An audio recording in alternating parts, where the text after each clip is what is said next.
व्योमेश ने सभी से कहा था कि वहां जरूर कोई ऐसा शख्स था जो बहुत समझदारी और चालाकी से काम कर रहा था। उसके बाद व्योमेश कुछ पल के लिए रुका और उसने अपने लफ्जों के भारीपन को बाकी लोगों के दिमाग पर गिराते हुए कहा, यहाँ जमीन के नीचे दो अलग अलग तरह के लोग मौजूद हैं।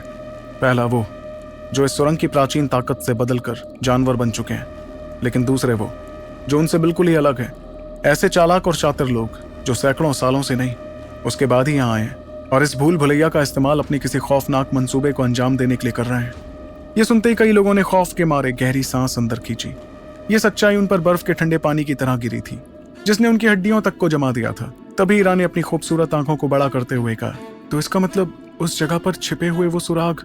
इस पर ध्रुव ने उसकी बात को पूरा करते हुए बेहद गंभीर आवाज में कहा, वो सारे सुराग उसी ने इकट्ठा किए हैं जिसने वो मीनार बनाया था, ना कि उन अजीब आवाज निकालने वाले जानवरों ने।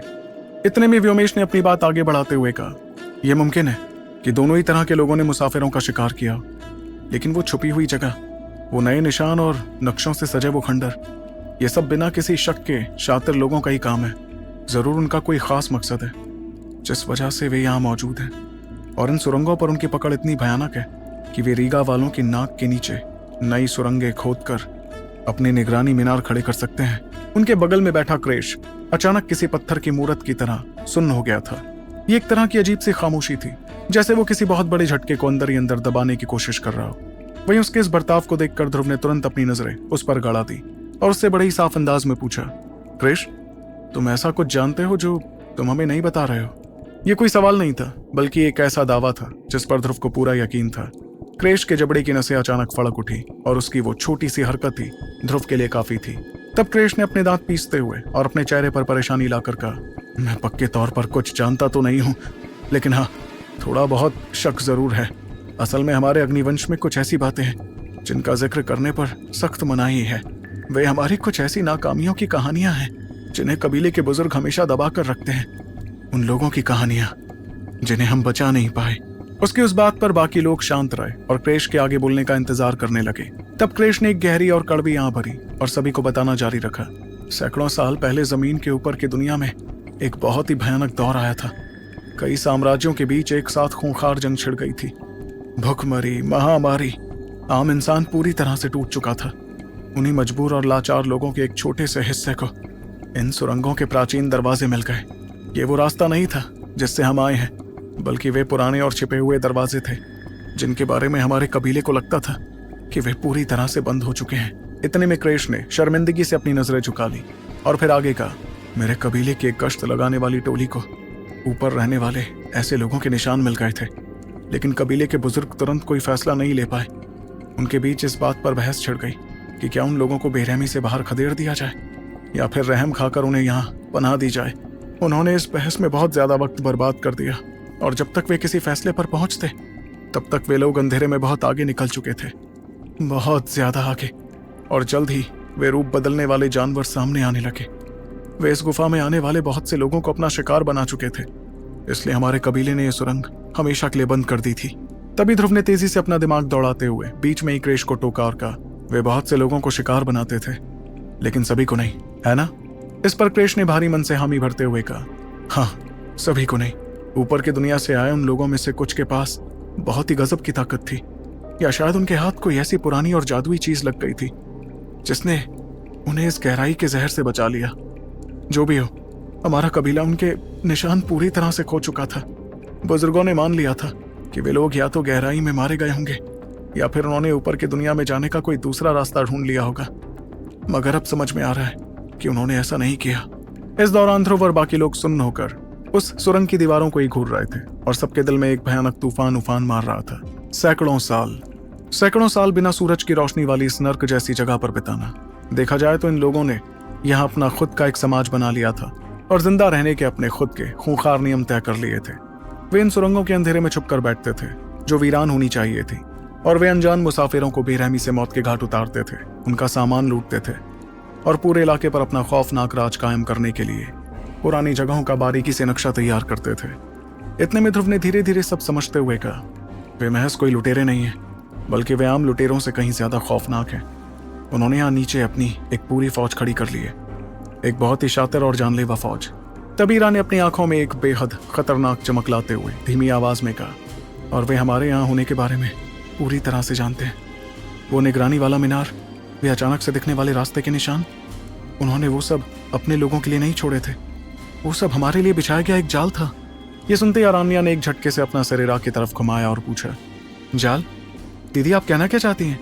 उसके सवाल पर ईरा ने चेहरे पर मुस्कुराहट लिए धीमी आवाज में कहा, मेरा मतलब है कि हमें जो भी सुराग मिले वे जानबूझकर हमारे रास्ते में रखे गए थे ताकि हम उन्हें देख सके। वो खाली पड़ी जगह जहां राख गर्म थी, वो हथियारों और सामान से भरी हुई जगह, यहाँ तक कि निगरानी वाला मीनार भी ठीक उसी जगह पर बनाया गया था जहां से हम उसे आसानी से देख सके। कमाल है, हम उनका पीछा नहीं कर रहे हैं ध्रुव, बल्कि हम तो आंखें बंद करके उस खूनी रास्ते पर चल रहे हैं जो उन्होंने खास तौर पर हमारे लिए ही बिछाया है। उसके इस खुलासे से एक बार फिर उस सुरंग में मौत जैसा खौफनाक सन्नाटा छा गया। फिर इस सन्नाटे को तोड़ते हुए ध्रुव ने परेशानी भरी आवाज में कहा, और हमें कोई अंदाजा ही नहीं है कि उनका बिछाया गया ये खूनी रास्ता हमें आखिर कहाँ लेकर जा रहा है। किसी के भी पास उसके उस सवाल का कोई जवाब नहीं था, लेकिन तभी ध्रुव की नजरें नीचे की तरफ गईं। उसने देखा कि क्रेश के बड़े बड़े हाथों ने अपनी उस भारी भरकम काले पत्थर की तलवार को कसकर पकड़ लिया था। उसकी उंगलियों के जोड़ कसकर पकड़ने की वजह से सफेद पड़ चुके थे और वो काफी परेशान भी दिख रहा था। उसे देखकर ध्रुव ने मनी मन खुद से कहा, अभी तो इसने हमें सारी बातें बताई भी नहीं है, लेकिन हमारे आगे बढ़ने का इकलौता सुरक्षित जरिया ये शख्स ही है, इसलिए इसे अपने साथ ही रखते हैं। मगर मैं सबको इससे सावधान रहने को कहता हूँ। उसके बाद बड़ी सावधानी के साथ वे सभी ऐसे रास्तों पर चलने लगे जहां वे पहले नहीं गए थे। आगे बढ़ते हुए ध्रुव का चेहरा पूरी तरह से गंभीर था। उसने क्रेश को सबसे आगे रखा हुआ था, जो अचानक आने वाले किसी भी खतरे को चीरने के लिए तैयार था। ध्रुव और ईरा बीच में थे और उन्होंने अपनी शक्तियों को पूरी हदों तक बाहर निकाल लिया था। और आखिर में आरान्या, व्योमेश और छोटू को उसने अपने ठीक पीछे सुरक्षित रखा था।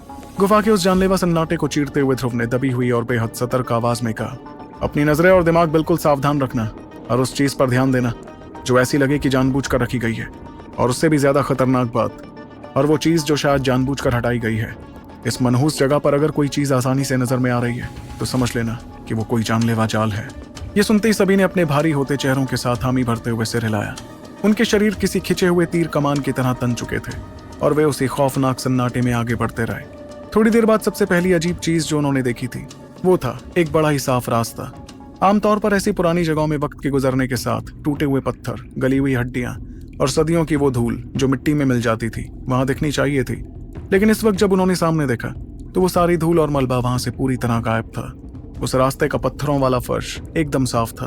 वो वक्त के गुजरने से घिसकर चिकना नहीं हुआ था, बल्कि उसे किसी ने पूरी तरह से साफ किया था। आसपास की दीवारों पर भी अच्छे से रखरखाव करने के निशान साफ दिख रहे थे। दीवारों की खौफनाक दरारों और टूटे हुए पत्थरों को किसी रहस्यमयी लेप से भर दिया गया था, जो दिखने में पुराना लेकिन बेहद मजबूत लग रहा था। इन निशानों को देखकर ध्रुव की आंखें हैरानी से सिकुड़ गईं और उसने एक गहरी और खौफनाक आवाज में कहा, क्रेश, क्या तुम इन निशानों को देख रहे हो? ये सुनते ही क्रेश ने अपने हथियार पर अपनी पकड़ मजबूत करते हुए कहा, हाँ, मेरी नजर भी उसी पर है।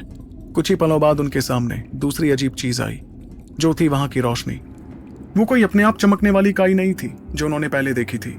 उस रास्ते के एक संकरे हिस्से में तकरीबन हर 30 फुट की दूरी पर दीवारों पर कंधों की ऊंचाई तक बड़ी ही नजाकत से पत्थर के खांचे बनाए गए थे, और हर खांचे के अंदर एक खास तरह का पदार्थ रखा था जिसमें से तेज और गर्म हल्के पीले रंग की रोशनी निकल रही थी, जो आसपास के घने अंधेरे को पूरी तरह से चीर रही थी।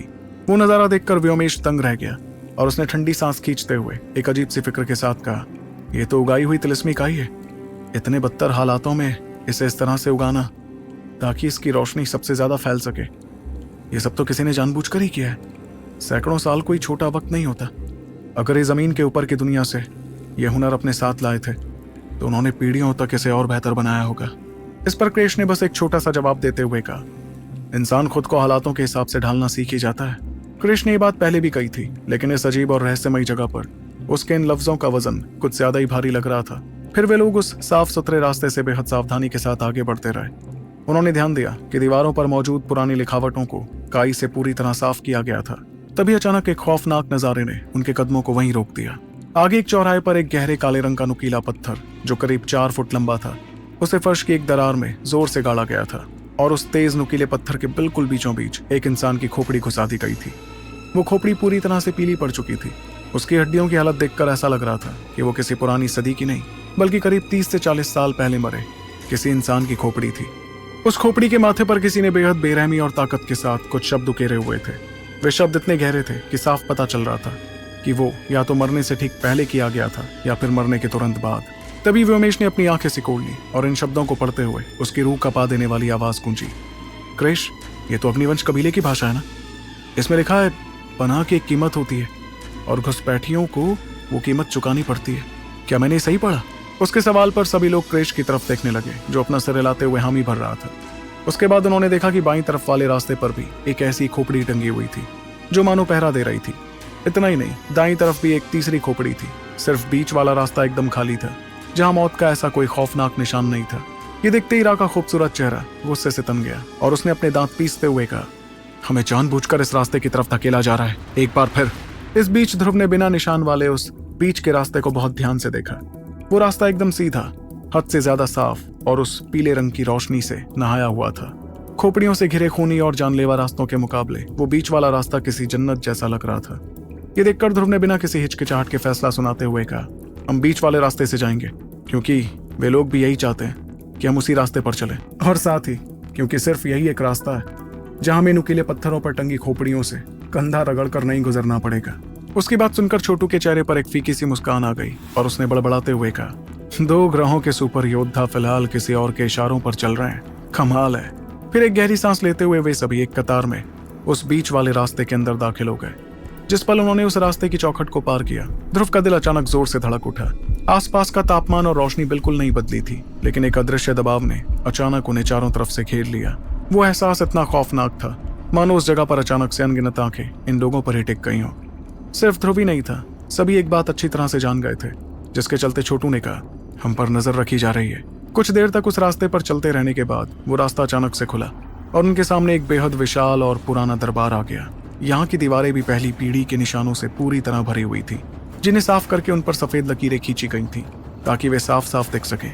लेकिन ध्रुव की नजर अचानक उस दरबार के बिल्कुल आखिरी छोर की तरफ घूमी, जहां वो रास्ता फिर से संकरा हो रहा था। इतना ही नहीं, वहां रोशनी की जगह एक अंतहीन घने काले अंधेरे ने ले ली थी। सबसे हैरत भरी बात तो ये थी कि वहां उस संकरे रास्ते पर फिलहाल एक परछाई दिख रही थी, जो किसी इंसान की परछाई थी। तब ध्रुव ने कुछ सोचते हुए कहा, ये तो कोई औरत लग रही है, लेकिन ये यहाँ क्यों खड़ी है? क्या इसे यहाँ हमारे लिए खड़ा किया गया है? तो आखिर कौन है वो रहस्यमयी औरत जो ध्रुव और उसके साथियों का कर रही है रास्ते पर इंतजार? और किस रोमांचक मोड़ पर पहुंचने वाले हैं ध्रुव, छोटू और बाकी सभी लेवीरिया जाने से ठीक पहले? जानने के लिए आपको सुनना होगा सुपर योद्धा, सिर्फ आपके अपने पॉकेट एफएम पर।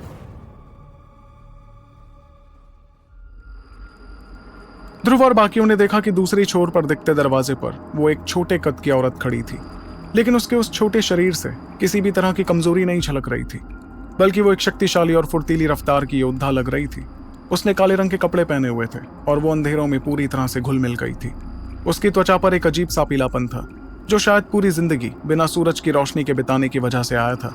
लेकिन जिस चीज ने ध्रुव के दिल को सच में दहला दिया, वो थी उस औरत की आंखें। वो किसी खूंखार जानवर जैसी खौफनाक पीली सफेद आंखें नहीं थी, बल्कि वो एक आम इंसान की तरह गहरे भूरे रंग की आंखें थी। लेकिन उसकी शांत आंखों के अंदर एक अजीब सी चालाकी चमक रही थी। उसने पांचों योद्धाओं को बिना किसी हैरानी या खौफ से ऐसे देखा मानो वो बहुत लंबे वक्त से उनका इंतजार कर रही थी। उसकी पतली कमर पर हड्डियों से बना एक घुमावदार खंजर टंगा हुआ था, जो दिखने में खूंखार जीवों के घिसे हुए दांतों जैसा ही था। उसके पीले गालों और जबड़े की लकीर पर बेहद गहरे और रहस्यमयी रस्मों वाले निशान थे। वो निशान बदसूरत नहीं थे, बल्कि वो एक अजीब सी बनावट में थे, जिनका मतलब कोई नहीं जानता था। वो जानलेवा सन्नाटा काफी देर तक बना रहा।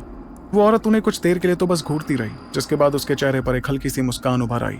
आखिर में उसने अपनी भारी आवाज में एक अजीब से लहजे के साथ कहा, 5 लोग, जबकि हमारे हिसाब से सिर्फ 4 लोगों को होना चाहिए था। मैंने तो सोचा भी नहीं था कि जब फर्श टूटा होगा तो तुम लोग नीचे वाला रास्ता ले पाओगे। इतना कहते ही उसकी वो गहरी आंखें छोटू की तरफ घूमी, जिनमें हल्की सी तारीफ छलक रही थी। फिर उसने मुस्कुराते हुए कहा, तुम ही थे ना जो गवैयों के इलाके से अपना रास्ता वापस ढूंढ पाया? मानना पड़ेगा, वैसे तो उस जगह पर ही सबसे ज्यादा हादसे होते हैं। सच में तुम लोग काफी काबिल हो, ऐसी किस्मत बहुत कम लोगों की होती है। ये सुनते ही ध्रुव का शरीर सावधान हो गया और उसने पूरी गंभीरता और भारी आवाज में सवाल किया, आखिर तुम हो कौन और तुम्हें हमारी भाषा कैसे बोलनी आती है? इस पर उस औरत ने लापरवाही भरे अंदाज में जवाब देते हुए कहा, यह सवाल बात के लिए बचा कर रखो। उसका कुछ भी समझाने का कोई इरादा नहीं था। अपनी बात कहकर उसने बेहद नजाकत से अपना शरीर घुमाया और हल्के शांत कदमों के साथ उस घने काले अंधेरे की तरफ चलने लगी।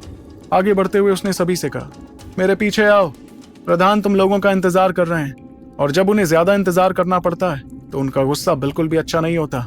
इससे पहले कि उसका शरीर पूरी तरह से उस अंधेरे में निगल लिया जाता, वो अचानक रुकी और उसने अपना आधा सिर पीछे की तरफ घुमाया।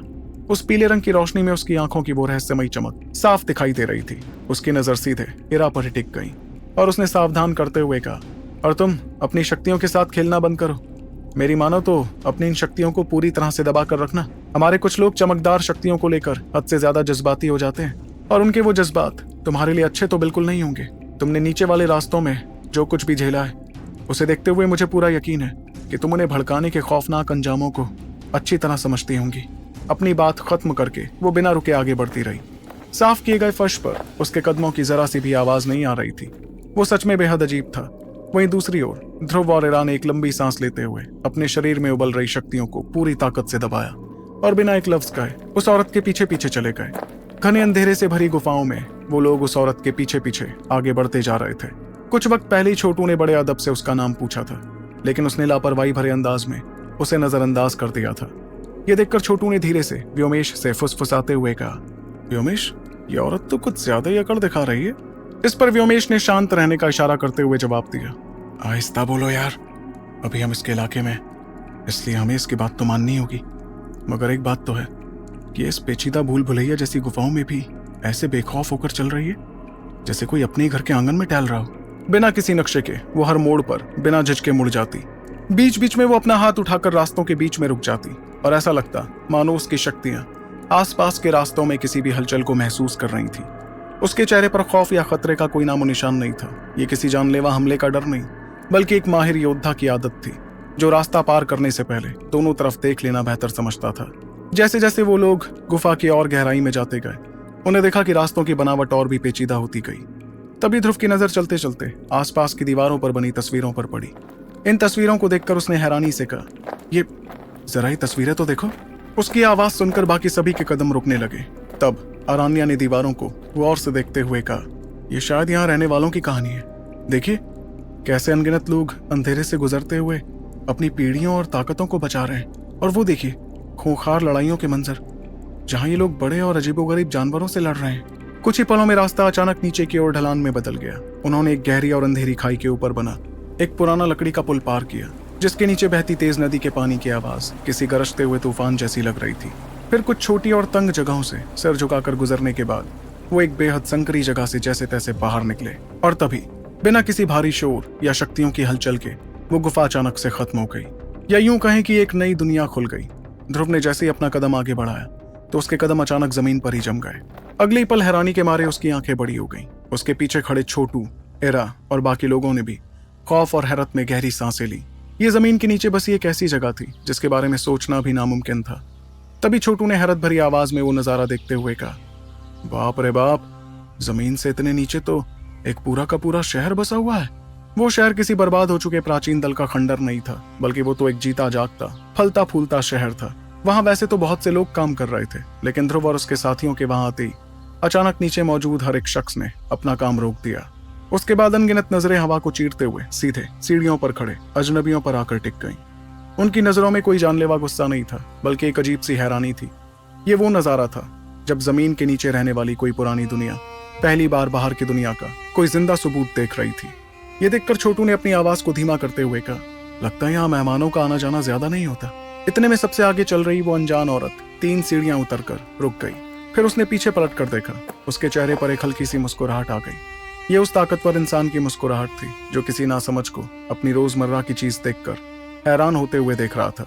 तभी उसने लापरवाही भरे अंदाज में कहा, जल्दी चलो, तुम्हारे पास ये नज़ारे देखने का वक्त बहुत होगा, या शायद बिल्कुल भी वक्त ना हो।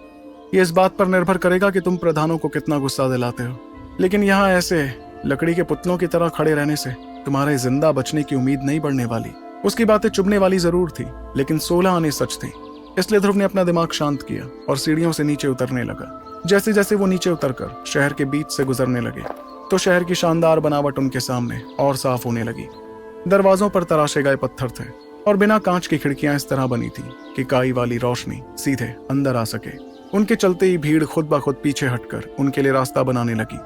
ये देखकर ऐसा लग रहा था कि उस औरत के लिए रास्ता बनाने का ये नजारा उनके लिए नया नहीं था। भीड़ में से एक बच्चा बाहर झांकने लगा, जिसे तुरंत एक बड़े इंसान ने पीछे खींच लिया। चलते चलते ध्रुव के दिमाग में कुछ खौफनाक बातें घूमने लगी, जिसके चलते वो सोचने लगा, इन लोगों के चेहरे एक दूसरे से बिल्कुल अलग है। इसका मतलब है कि ये सिर्फ एक परिवार या दल के लोग नहीं है। पिछले सैकड़ों सालों में इस शहर ने ना जाने कितने बाहरी लोगों को खुद में मिला लिया था। वो लूटे हुए सामान का ढेर, हो सकता है कि वो जिसका था उसे मारा ना गया हो, बल्कि जबरदस्ती अपने साथ शामिल कर लिया गया हो। तब आसपास देखते हुए व्योमेश ने हल्की कांपती हुई आवाज में कहा, ये कोई सुरंग तो हरगिज नहीं है, ये तो एक पूरी की पूरी दुनिया है। ये सुनकर क्रेश ने गंभीर आंखों से वो देखते हुए हामी भरी।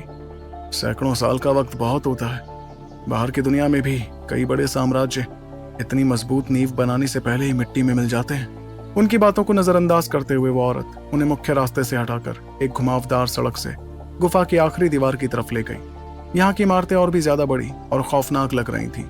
साफ पता चल रहा था कि ये ऊंचे ओहदे वाले लोगों के घर थे। आखिर में वो एक बेहद विशाल इमारत के सामने जाकर रुक गई, जो सीधे उस मजबूत दीवार को काट कर बनाई गई थी। ये 3 मंजिला इमारत पत्थरों से बनी थी और इसके बाहर बनी तस्वीरें गुफा के रास्तों से भी ज्यादा खूबसूरत थी। उस विशाल दरवाजे के पहरेदार 2 बेहद खूंखार और हट्टे कट्टे योद्धा थे।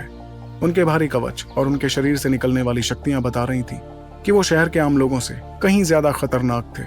दोनों पहरेदारों ने अपनी चील जैसी नजरों से 5 अजनबियों को घूरा और फिर उस औरत की तरफ देखा। उसके बाद बिना कोई सवाल किए वो दोनों चुपचाप दरवाजे से हट गए। तब उस औरत ने अपना हाथ उस अंधेरे दरवाजे की तरफ दिखाते हुए कहा, प्रधान कक्ष में तुम्हारा स्वागत है। और तभी पहली बार उस औरत के चेहरे की वो शांत और बेपरवाह परत हट गई। उसकी आंखों में एक अजीब सा गहरा और भारी एहसास दिखने लगा, जिसके चलते उसने कहा, मेरी एक बात कान खोलकर सुन लो। अंदर जाकर बेवकूफों जैसी बातें तो बिल्कुल मत करना। कुछ प्रधानों का गुस्सा बहुत ज्यादा भयानक है और रहम नाम का लफ्ज तो उन्हें याद तक नहीं रहता। वो दरवाजे की चौखट पर रुकी और उसकी खूबसूरत आंखें 5 लोगों को ऐसे घूरने लगी मानो वो उनसे ओहदे में बहुत ऊपर हो। आखिर में उसने अपनी भारी और रौबदार आवाज में अपना नाम बताते हुए कहा, मेरा नाम सावी है और मैं रखवाल गुट की नायक हूँ। ये मेरी ही हैसियत का नतीजा है कि तुम लोग आज यहाँ जिंदा खड़े हो, वरना अब तक या तो तुम लोग अंधेरे में छुपे जानवरों का निवाला बन चुके होते या फिर यहाँ घुसपैठ करने के जुर्म में मारे जा चुके होते।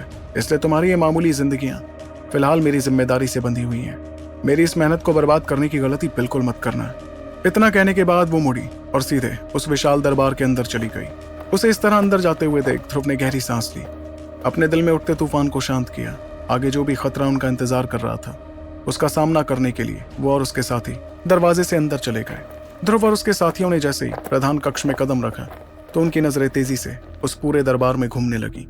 वो बहुत ही बड़ी जगह थी, जो हरे रंग के काई वाले अनगिनत गुलदानों से रोशन हो रही थी। वो गुलदान बड़ी खूबसूरती से रखे गए थे। वो दरबार तकरीबन 100 फुट चौड़ा था और वहां बिछे कालीन के किनारे पर 7 भारी पत्थर की कुर्सियां आधे घेरे में रखी हुई थी।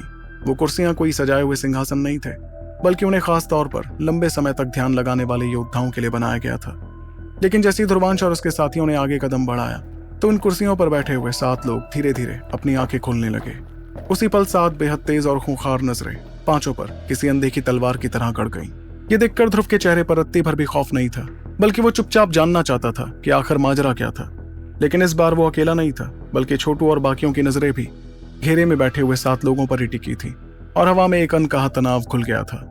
तभी व्योमेश ने अपने बगल में खड़े ध्रुव से फुसफुसाते हुए कहा, ध्रुव सावधान रहना, घेरे के बीच में बैठा वो बूढ़ा आदमी, वो इन सब में सबसे ज्यादा खतरनाक लग रहा है। वहीं व्योमेश की बात सुनकर ध्रुव ने अपनी नजर उस बूढ़े आदमी पर टिका दी। उसने खुरदरे कपड़े पहने हुए थे और उसका चेहरा भयानक निशानों से भरा था, जैसे अनगिनत खूनी लड़ाइयों की दास्तान खुद उसके चेहरे पर लिखी हो। तभी पास ही खड़े छोटू की नजर चांदी जैसे बालों वाली एक बूढ़ी औरत पर गई।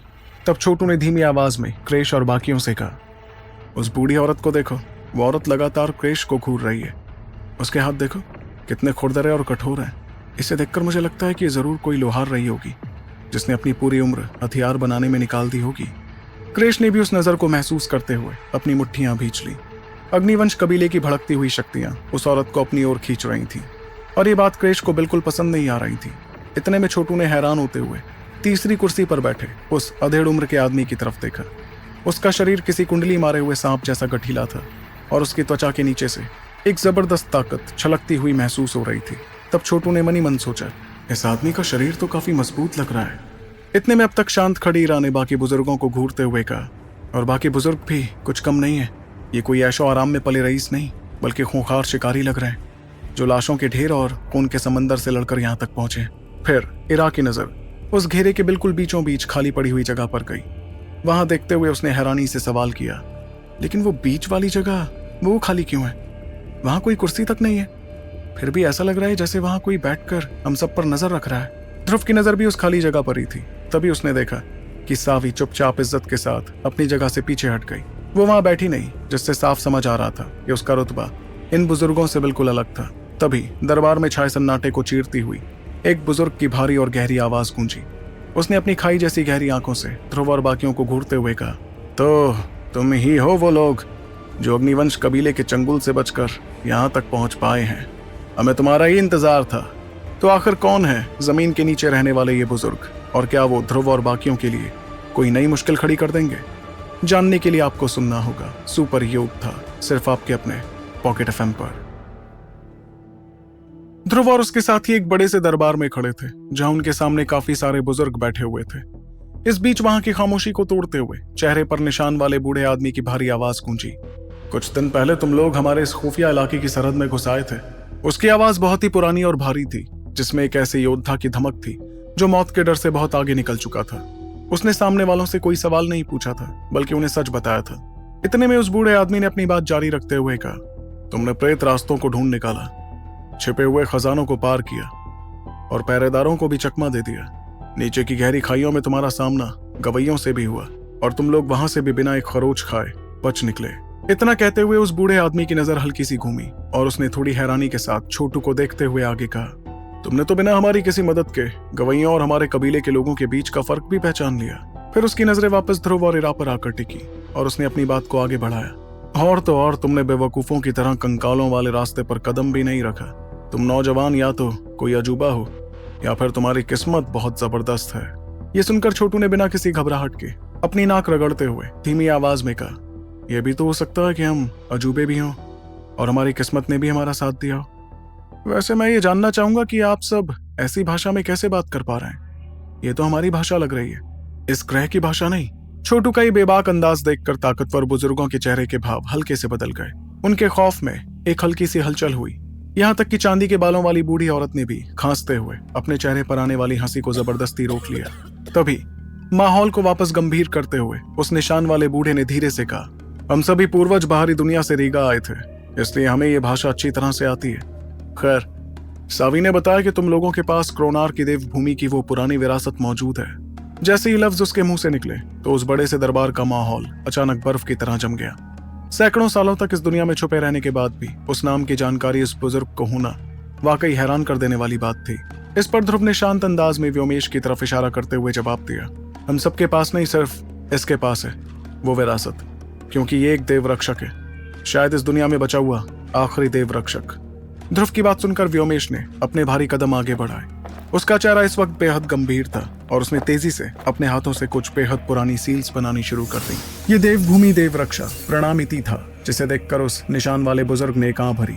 उस बुजुर्ग की आंखों में कोई हैरानी नहीं थी, बल्कि एक गहरी इज्जत और पुरानी यादों की झलक साफ नजर आ रही थी, मानो उन्होंने सदियों पहले धूल में मिल चुकी कोई जादुई भाषा अचानक से सुन ली हो। एक लंबे सन्नाटे के बाद उस बूढ़े आदमी ने अपने दिल में उठते तूफानों को दबाते हुए एक गहरी सांस ली और कहा, मेरे दादा भी एक देव रक्षक थे। वो अंतिम ज्ञानी के चहेते हुआ करते थे, लेकिन अंतिम ज्ञानी हमेशा उन्हें रोकते रहे दूसरी दुनिया से संपर्क बनाने से। तब हमारे दादाओं ने बगावत करके इस सुरंग में जाना शुरू कर दिया ताकि वो इसके जरिए दूसरी दुनिया में जा सके। और तब मेरे दादा ने एक बहुत ही सख्त फरमान छोड़ा था, अगर कोई भी देव रक्षक हमारी इस खाई में कदम रखे तो हमें उसे सबसे ऊंचा दर्जा देकर उसकी बात सुननी होगी। अगर आज मेरे दादा तुम्हें देखने के लिए जिंदा होते तो वो खुशी से गदगद हो जाते। ये कहते हुए वो बूढ़ा आदमी धीरे धीरे सीधा होकर बैठ गया और उसके शरीर से एक भयानक दबाव महसूस होने लगा। फिर उसने अपनी गंभीर आवाज में आगे कहा, ये तुम्हारा वही ऊंचा दर्जा है, बताओ हमें कैसी है देवभूमि? वो सवाल सुनते ही व्योमेश ने ध्रुव की तरफ देखा, जिसने मजबूरी और अफसोस के साथ उस बुजुर्ग को सब कुछ सच बताना शुरू किया। उसकी बातें सुनकर उस इलाके में एक अजीब सा सन्नाटा छा गया, जैसे किसी ने भयानक सच्चाई उनके सामने रख दी हो। उसने जायरन के खौफनाक हमलों के बारे में बताया, देवभूमि की तबाही और क्रोनार के पूरी तरह राख में मिल जाने का सच बताया। फिर उसने अपने सफर, रीगा के खतरनाक रास्तों, अग्निवंश कबीले के साथ हुए समझौते और इस मौत की खाई में उतरने के अपने असली मकसद का खुलासा कर दिया। इस दौरान वो सातों ताकतवर योद्धा पूरी तरह खामोश रहकर उसकी बात सुनते रहे। निशान वाले बूढ़े का चेहरा गहरे पानी की तरह शांत था, जिसे पढ़ पाना नामुमकिन था। वहीं उस गठीले शरीर वाले योद्धा की मांसपेशियां तन गई थीं और उसकी आंखों में लड़ने की एक खूंखार आग साफ झलक रही थी। लेकिन जब जायरन का नाम लिया गया तो उस चांदी के बालों वाली औरत की आंखें हल्की सी सिकुड़ गईं, मानो कोई बहुत ही खौफनाक याद उसके जहन में ताजा हो गई हो। तभी निशान वाले बुजुर्ग ने अपनी भारी आवाज में सीधा सवाल करते हुए पूछा, ये जायरन आखिर कितने वक्त से छुपकर अपनी शक्तियां बढ़ा रहा है? ये सुनते ही ध्रुव की आंखों में एक तेज चमक आ गई। वो इस बात से हैरान था कि उस बुजुर्ग ने उनकी सच्चाई या उनके मकसद पर शक नहीं किया, बल्कि इसका पहला सवाल सीधा उस सबसे बड़े खतरे की जड़ पर था। तब ध्रुव ने अपनी भारी आवाज में जवाब देते हुए कहा, बहुत सालों से, इससे पहले कि बाहर की दुनिया को कुछ समझ आता, पानी सिर से बहुत ऊपर जा चुका था। इस पर उस बूढ़े ने गले से आं भरते हुए एक अजीब सी हंसी निकाली और उसने कहा, यही तो ताकत का असली खेल है। जब तक इसके खूंखार दांत दुनिया के सामने आते हैं तब तक इसकी जड़ें इतनी गहरी पहुंच चुकी होती हैं जहां तक कोई देख भी नहीं सकता। उसकी तेज नजरें बाकी बुजुर्गों पर घूमी और उन सबके बीच बिना कुछ कहे ही एक सहमति बन गई। तभी उस बुजुर्ग ने आगे बताया, पिछले कुछ वक्त से हमने भी इस जमीन के अंदर कुछ अजीब सी हलचलें महसूस की हैं। सबसे गहरी खाइयों में, हमारे इलाके से भी बहुत नीचे, जहां वो गवैये भी नहीं जाते, वहां कुछ ऐसा तो चल रहा है। अनगिनत शैतान छुपकर इस खाई को पार कर रहे हैं और उनका रास्ता सीधा लेवीरिया की तरफ है। ये सुनकर ईरा ने हैरानी भरी आवाज में पूछा, आखिर वो कितने ताकतवर शैतान है और क्या उनकी तादाद काफी ज्यादा है? इस पर उस बूढ़े आदमी ने अपना सर हिलाते हुए जवाब दिया, ये कहना मुश्किल है। हमने सीधा इन शैतानों पर नजर रखने की हिम्मत नहीं की, लेकिन जमीन के जरिए हम उनके गुजरने की धमक महसूस कर सकते हैं।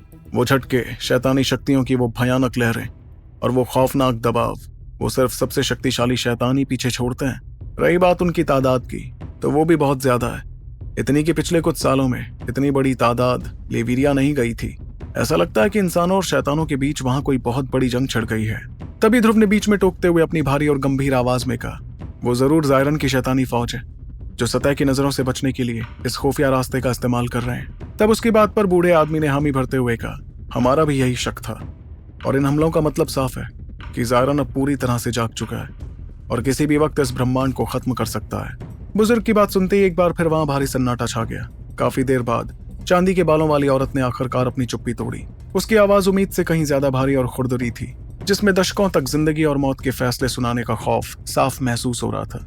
उसने सीधे ध्रुव की आंखों में देखते हुए कहा, तो तुम लोग लेवीरिया जाना चाहते हो अपने तीसरे साथी को ढूंढने, वो भी तब जब वहां इंसानों और शैतानों के बीच अभी तक की सबसे बड़ी जंग चल रही है? अगर ये सच है तो तुम जवान लोग पूरी तरह पागल हो चुके हो। तुम लोग जानबूझकर उस सुलगती हुई आग के बीच कूदना चाहते हो ताकि उस चीज को हासिल कर सको जो उस आग को बुझा सके। अब हमारे कबीले के सामने सीधा सा सवाल यह है कि अगर हम तुम्हारी मदद करते हैं तो इससे हमें क्या फायदा होगा और हमें इसके बदले कितना भयानक नुकसान उठाना पड़ सकता है, क्योंकि शैतानों के अलावा सदियों से कोई भी इस रास्ते से जा नहीं पाया है। और एक शैतान व्यापारी ने एक भारी कीमत चुकाई थी हमसे एक रास्ता मांगने के लिए। उसके बदले उसने हमसे वादा किया था कि शैतानों के हमले से हमारे लोग खत्म नहीं होंगे। औरत की बात पर व्योमेश ने अचानक बीच में टोकते हुए पूरी जिद के साथ जवाब दिया, और आप लोग हमारी बात ना मानकर इन कमबख्त शैतानों की बात मान रहे हैं? शैतान व्यापारी वारिक सिर्फ अपना फायदा देखता है। वो कभी भी अपनी बात से मुकर सकता है और आप कुछ भी नहीं कर पाएंगे। अगर आपने हमारी मदद नहीं की तो जायरन अपने खौफनाक मकसद में कामयाब हो जाएगा, और एक बार वो कामयाब हो गया तो सिर्फ लेवीरिया नहीं बल्कि रीगा, मार्कस, प्लूटोनिया और ब्रह्मांड के बाकी सभी ग्रह भी क्रोनार की तरह ही तबाह हो जाएंगे। क्या आप लोग यही चाहते हैं? व्योमेश की बातें खत्म होते ही उस बड़े से पत्थर के दरबार में एक अजीब सा सन्नाटा छा गया। ये सन्नाटा उस कड़वे सच की वजह से था जिसे वहां मौजूद कई लोग बहुत समय से दबाए बैठे थे और उस सच से पर्दा नहीं उठाना चाहते थे। तभी अचानक बूढ़े लोगों के लीडर यानी निशान वाले उस बूढ़े आदमी की धुंधली आंखों में एक चमक सी उठी। उसने अपने बगल में बैठी उस चांदी के बालों वाली बूढ़ी औरत को गहरी नजरों से देखा। दोनों के बीच बिना कुछ कहे ही एक आपसी समझ दिखाई दी जो शायद सालों तक एक साथ जिंदगी और मौत का सामना करने से आई थी। फिर उस बूढ़े आदमी ने दरबार में बैठे बाकी लोगों की तरफ अपनी बूढ़ी आंखें घुमाई और अपनी भारी आवाज में हुक्म देते हुए कहा, हम कुछ देर के लिए इस सभा को रोक रहे हैं, हम कुछ देर बाद मिलेंगे। ये सुनते ही दरबार में बैठे सभी बुजुर्ग अपनी अपनी जगह से उठ खड़े हुए और वहां से जाने लगे। धीरे धीरे दरबार में उनकी फुसफुसाहट गूंजने लगी। साफ था कि कुछ ऐसे जरूरी मुद्दे थे जो इसी पल के इंतजार में थे ताकि उन पर चर्चा की जा सके। इतने में जैसे ही ध्रुव ने अपनी नजरें वहां से हटाई तो अचानक किसी भूत की तरह एक पतली सी परछाई उसके कंधे के पास आकर खड़ी हो गई। वो परछाई सावी की थी। सावी ने अपनी धीमी आवाज में ध्रुव से कहा, मेरे साथ चलो, वहां खाने पीने का इंतजाम है। मुझे लगता है कि तुम्हें और तुम्हारे साथियों को इस वक्त अपनी ताकत वापस पाने के लिए इन दोनों चीजों की सख्त जरूरत है। इतना कहकर वो उन्हें दरबार के बगल वाले एक रास्ते से होते हुए पत्थर के एक छोटे से कमरे में ले गई।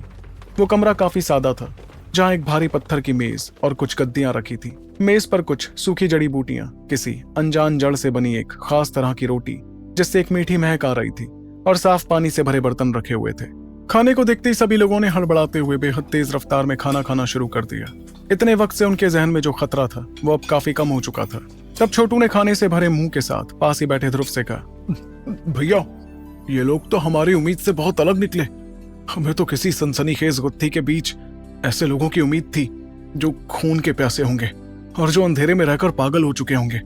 लेकिन अब समझ आया कि जिन्हें खूंखार गवैये कहते हैं उनकी तादाद उतनी भी ज्यादा नहीं थी। वहीं दूसरी ओर सावी पत्थर की मेज के कोने पर बैठकर बड़े ही सलीके से अपना खाना खा रही थी। उसके बैठने के अंदाज से ऐसा लग रहा था जैसे वो अपने इलाके की रानी थी। फिर भी उसकी गहरी परखने वाली नजरें लगातार पांचों पर ही टिकी हुई थी।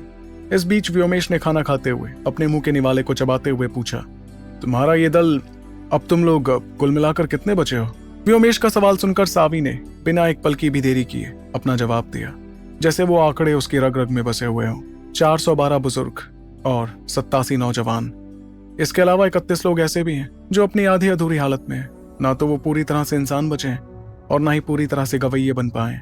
वो एक बीच की हालत में अटके हुए हैं।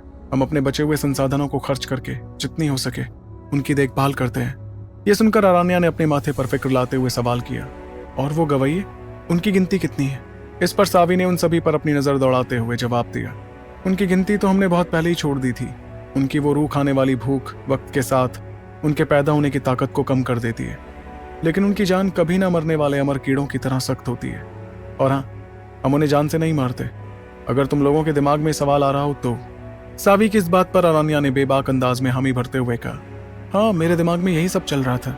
इसके बाद सावी ने अपने कंधे उचकाते हुए बड़े ही साफ अंदाज में उन्हें आगे बताया, उनमें से कुछ गवैये तो हमारे दादा परदादा के दौर के हैं, और बाकी तो वो बदनसीब लोग हैं जो जमीन के ऊपर से आकर इस भूल भुलैया वाले रास्तों में फंस गए, और इससे पहले कि हम उन्हें रोक पाते वो उनमें तब्दील हो गए। हम उन्हें बचा नहीं सकते और हम उन्हें बेदर्दी से काट भी नहीं सकते, इसलिए हम बस उन्हें कुछ खास इलाकों में कैद कर देते हैं, और जब हमारे पास खाना बचता है तो उनके लिए छोड़ देते हैं।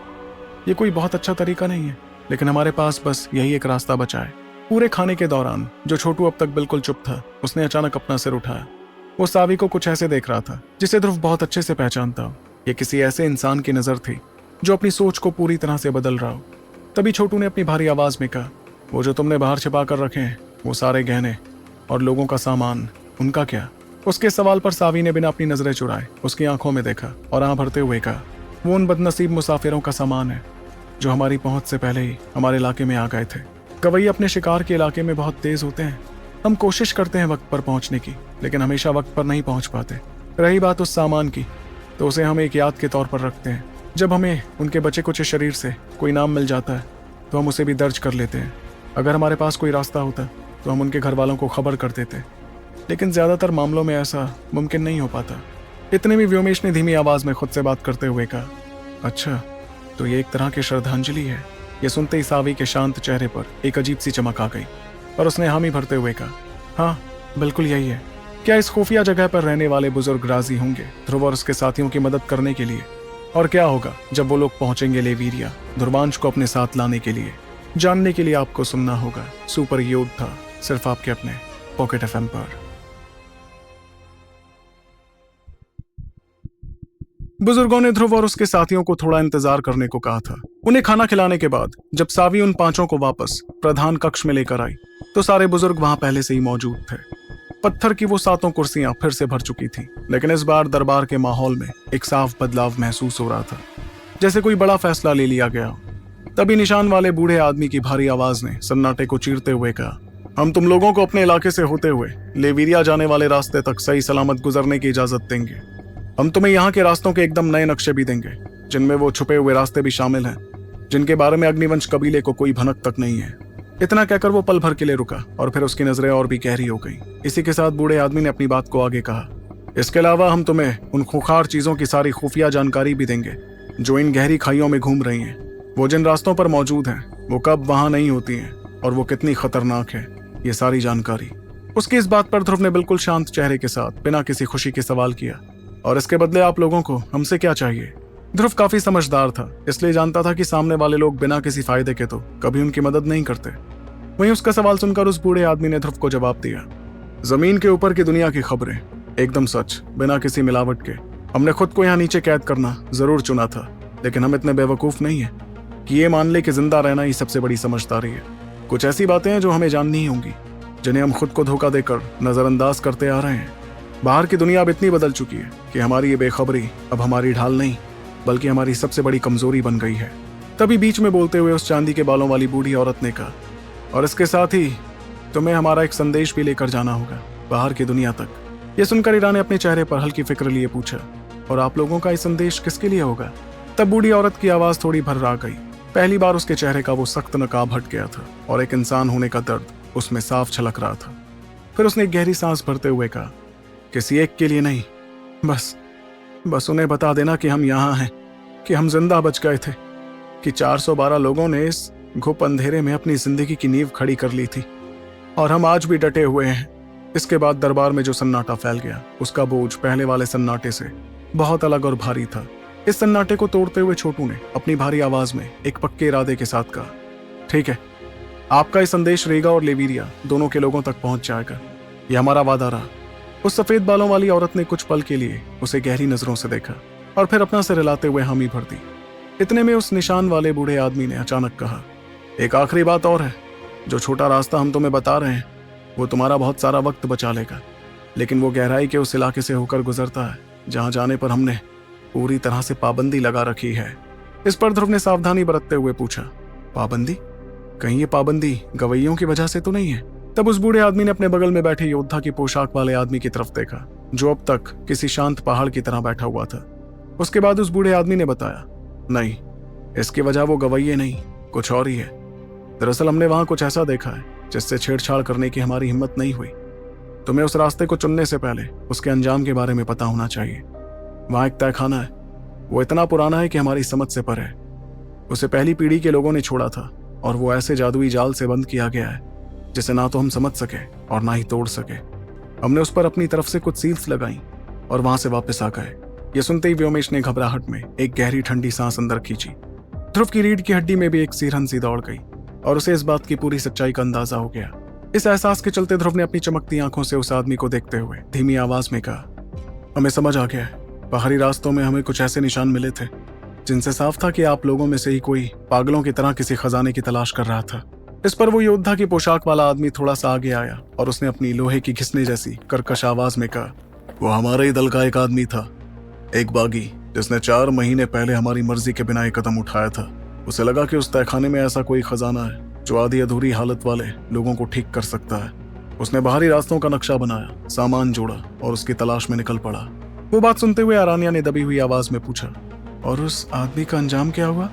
इस सवाल के बाद किसी ने कुछ नहीं कहा और वो खामोशी ही अपने आप में खौफनाक जवाब था। फिर इस खामोशी को तोड़ते हुए उस बूढ़े लीडर ने अपने दुबले पतले हाथों को आपस में जोड़कर कहा, हम तुम्हें जो रास्ता दे रहे हैं वो उस तहखाने के बहुत करीब से गुजरता है, उसके अंदर से नहीं। इस बात का ध्यान रखना, जहां तक हम जानते हैं वो पुरानी सील्स अभी भी सही सलामत है, लेकिन हमारा तुम्हें आगाह करना जरूरी था। तब छोटू ने जोर देते हुए पूछा, करीब से? आखिर कितना करीब?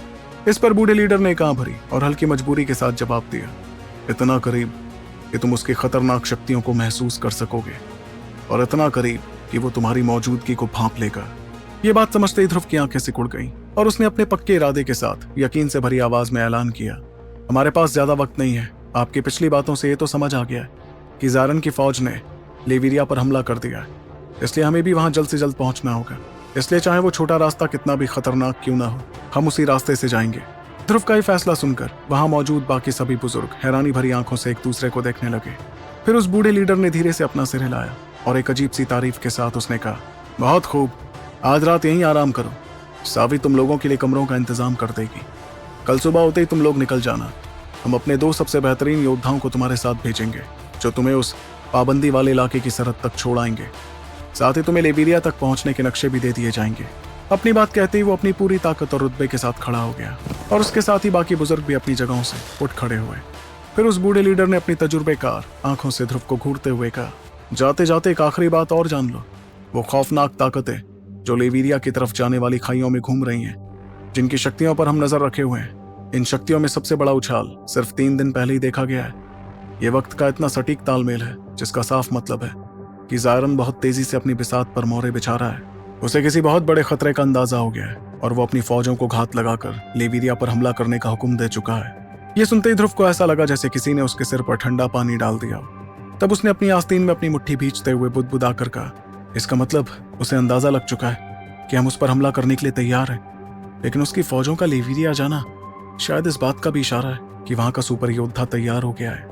तब अपनी आस्तीन झटकते हुए वो बूढ़ा लीडर मुड़ा और भारी कदमों से दरबार के बाहर निकल गया। उसके पीछे पीछे बाकी बुजुर्ग भी वहां से चले गए। सावी एक बार फिर ध्रुव के बगल में आकर खड़ी हुई। उस जमीन के नीचे बसे शहर की वो धीमी और लयबद्ध आवाज फिर से उस जगह पर गूंजने लगी जो अभी अभी मिली उस खौफनाक जानकारी से बिल्कुल अलग थी। तभी ध्रुव ने एक ऐसे लहजे में हुक्म दिया जिसमें बहस की कोई गुंजाइश नहीं थी, सावी, हमें उन कमरों तक ले चलो। मुझे सुबह होने से पहले अपने हर एक साथी की शक्तियां पूरी तरह से ठीक चाहिए हैं। इतने में सावी बाहर जाने वाले रास्ते की तरफ मुड़ते हुए बोली, बिल्कुल, मेरे पीछे आओ। उसके बाद वो सभी उसके पीछे पीछे चल पड़े। दरबार के बाहर शहर की वो जिंदा दिल धड़कन लगातार गूंज रही थी। गुफा की छत पर लगी वो जादुई काई किसी दिल की तरह धड़कते हुए रोशनी दे रही थी। वहीं कहीं दूर उस पाबंदी वाले अंधेरे के बीच वो पुराना तहखाना गहरी नींद में इंतजार कर रहा था। ये सब सोचकर ध्रुव ने एक गहरी सांस ली और उसकी आंखों में एक गहरी खूंखार चमक तैर गई। वो तैयारी कर रहा था अपने सबसे बड़े दुश्मन से बहुत जल्द मिलने की। प्रधान कक्ष के ठीक बगल में मौजूद एक पत्थर के मंडप को अलग अलग कमरों में बांटा गया था। वो कमरे बहुत बड़े तो नहीं थे, लेकिन वो एकदम साफ और सादे तरीके से सजे हुए थे। कमरे के एक कोने में ठंडे पत्थर से तराशा गया एक बिस्तर था जिस पर किसी तरह के बुने हुए फंगस का गद्दा बिछा था। उसी के बगल में पीने का साफ पानी और इंसानों द्वारा उगाई गई वो काई जैसी रोशनी थी। वो रोशनी बहुत ही मध्यम थी, बस इतनी कि आंखों में चुभे बिना आसपास की सारी चीजें साफ दिखाई दे सके। उसी ठंडे पत्थर के बिस्तर पर ध्रुव खामोशी से बैठा हुआ था। उसकी गहरी काली आंखें बिना पलक झपकाए बस उस खुरदरी छत को ही घूर रही थी। वो ना तो ध्यान लगा रहा था और ना ही सो रहा था। वैसे उसके लिए कोई नई बात नहीं थी। जब से वो मार्कस से निकला था तब से एक अच्छी और गहरी नींद लेना उसके लिए किसी बड़े सपने जैसा ही था जो शायद ही कभी पूरा होता। तभी अचानक अंधेरे के उस सन्नाटे में उसके कानों में बगल वाले कमरे के पत्थर के बिस्तर से एक बेहद धीमी सी आवाज सुनाई पड़ी। उस आवाज के ठीक बाद किसी के बहुत ही दबे पांव बाहर की तरफ जाने की आहट होने लगी।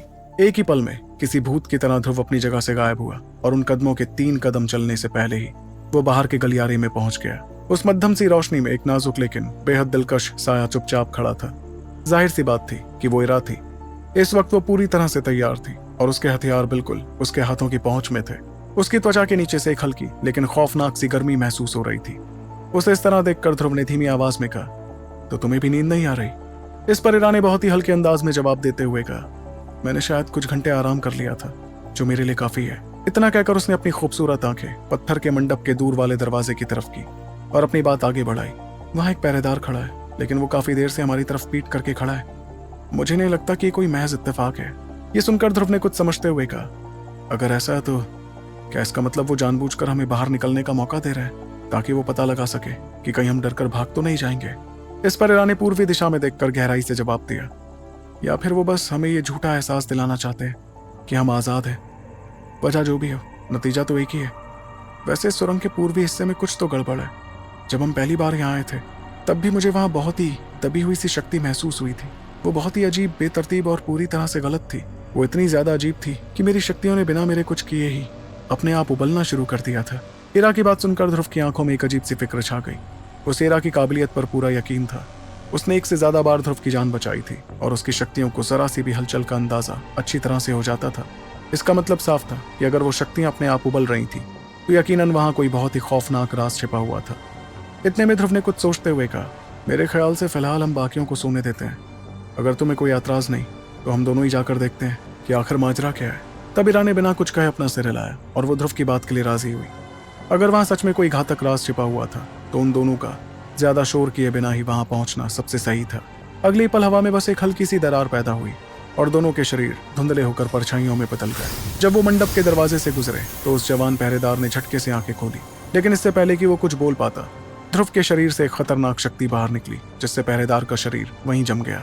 जो मौत को दावत नहीं देना चाहते वो ऐसी खौफनाक ताकत के सामने अंधे बन जाते थे। इसलिए उस पहरेदार ने भी चुपचाप अपना सिर झुका लिया। आगे बढ़ते वक्त उस जगह की खामोशी मौत जैसी थी, लेकिन ध्रुव और इरा की मंजिल साफ थी। और वो थी उस जगह का पूर्वी हिस्सा। जैसे ही वो दोनों उस अंधेरी और वीरान सड़क के आखिरी छोर पर पहुंचे तो हवा में एक भारी कंपन हुआ। एक परछाई ने चट्टान की तरह उनका रास्ता रोक लिया। ये करीब 50 साल की एक बूढ़ी औरत थी। उसके चेहरे पर मौजूद रुतबा बता रहा था कि वो कोई मामूली योद्धा नहीं बल्कि एक बेहद खतरनाक योद्धा थी।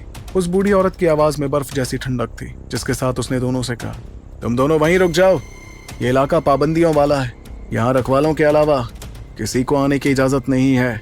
आखिर क्या इस पूर्वी हिस्से का राज, और क्या ध्रुव और इरा वहां जाकर कोई गलत कदम तो नहीं उठा रहे हैं?